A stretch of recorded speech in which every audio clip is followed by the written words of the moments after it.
what to do. So from the 5th week onwards, we take a turn in the preparation. So what happens in the 5th week?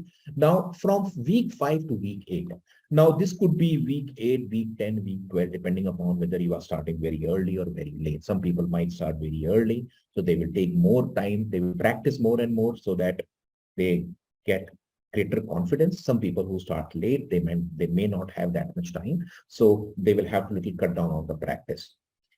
From week 5 to week 8 or any week later on, depending upon the amount of time that you have to do nothing but practicing. You should practice questions from VA and CRNRs. So this is one unit and this is the other unit. So where do you find these practice questions? But before I tell you where to find these practice questions, let's see how many questions to practice. At least 2 RCs. So when I say at least, it means minimum. You can take 4 RCs, you can even take 5 if you are very keen to solve RCs.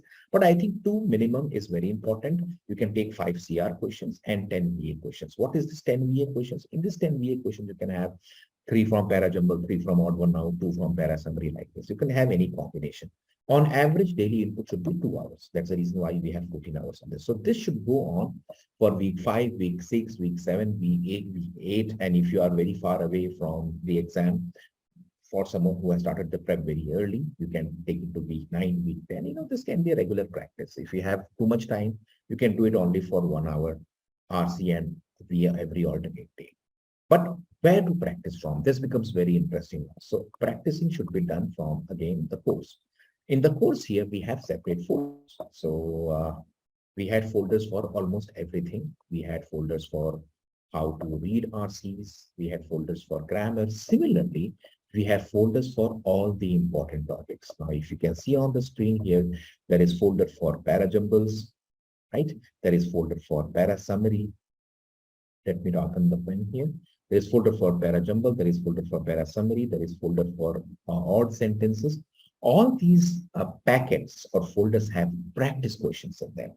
So whatever you learned there in the live session or the recorded live session, you can come and start solving the practice questions from here.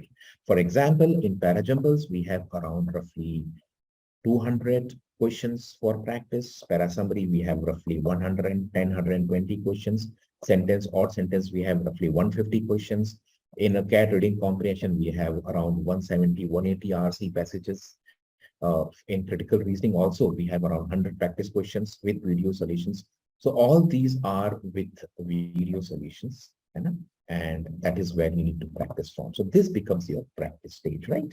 And apart from this, what should you do once you feel that you have practiced enough?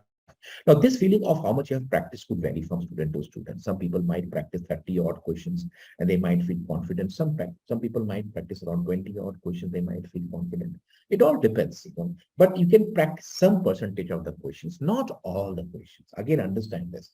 I might have given 200 questions in para jumbles. There is no need to practice all the 200. You can just practice around 50 odd questions and that would be enough.